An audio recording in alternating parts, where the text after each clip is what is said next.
You ask Tiger to solve. This deals with linear equations with one unknown. The final result is r equals -6. Let's solve it step by step. Simplify the expression. Group like terms.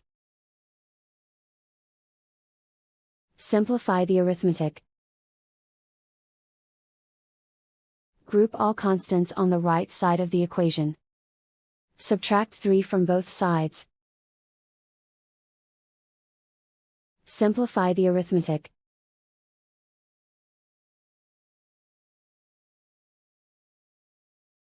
Convert the r into a positive number.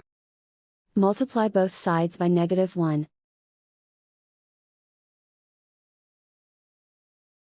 Remove the ones. Simplify the arithmetic. And so the final result is r equals -6.